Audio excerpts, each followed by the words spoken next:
আসসালামাইকুম প্রিয় দর্শক, আজকের আপনাদের সাথে একটা সবজি রান্নার রেসিপি শেয়ার করব। সবজি রান্না বলতে সতে ভেজিটেবল।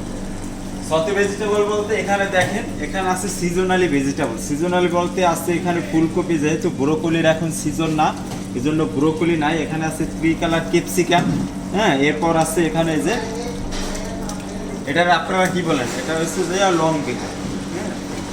তো এই যে দেখেন এই সবজিটাই। এরপর আমি প্রথমেই কড়াইটা দেখেন, চুলার আঁচটা কিন্তু কম, এর ভিতরে আমি কড়াই দিয়ে দিলাম। দেওয়ার পরে আমি এখানে দেব ঘি, এই 1 থেকে 1.5 চামচের মতো আমি ঘি দিয়ে দিলাম। দেওয়ার পরে এই যে দেখেন আমি কড়াইটার ভিতরে সুন্দর করে দিলাম। এর ভিতরে দেবো আমি গার্লিক, যেটা রসুনটা আমি দেবো। এই যে দেখেন, তো প্রিয় দর্শক, আপনারা জানেন রসুনের একটা হালকা একটা ফ্লেভার আছে, যেটা অনেকে পছন্দ করে, আবার অনেকে অনেক পছন্দ করে। আমি হালকা একটু ক্ষতে করে নিব, হালকা।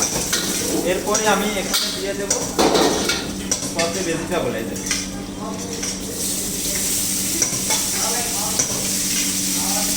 এই যে অল্প করে এবার আমি সুন্দর করে মিক্স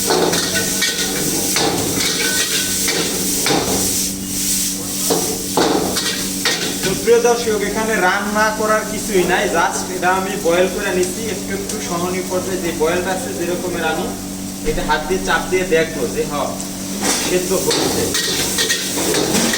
দেন আমি দেখেন এর ভিতরে আমি যেটা দেবো, এখানে ব্ল্যাক পেপার আছে আর হোয়াইট পেপার আছে অল্প পরিমাণে।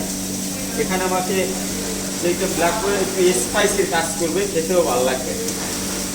একটু ব্ল্যাক পেপার, একটু হোয়াইট পেপার, আর এখানে দিব আমি অল্প পরিমাণ পিঙ্ক সল্ট। এই যে দেখেন পিঙ্ক সল্ট।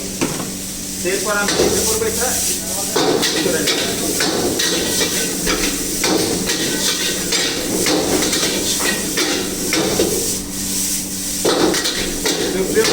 আমার কিন্তু অলরেডি ভেজিটেবল লিক করা হয়ে গেছে, যেহেতু এগুলো আমি আগে বয়েল করে নিচ্ছি।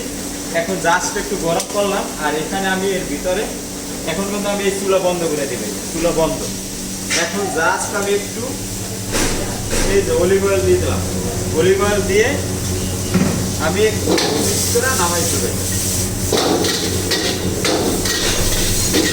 প্রিয় দর্শক, এখন আমি টেস্ট করে দেখবো আসলে কেমন হয়েছে।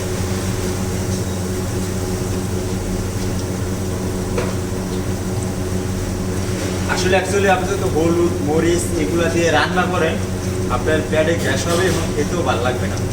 আপনি যদি এইরকম করতে পারেন, আপনার খেতেও ভালো লাগবে এবং এটা খাওয়ার যে তৃপ্তিটা পাবে। তো অবশ্যই আমি যেরকম রান্না করলাম এইরকম আপনার বাসা বাড়িতে রান্না করে দেখবেন, ট্রাই করে দেখবেন। সবাই ভালো থাকবেন, সুস্থ থাকবেন, যে কে লাইফস্টাইল ফলো করবেন।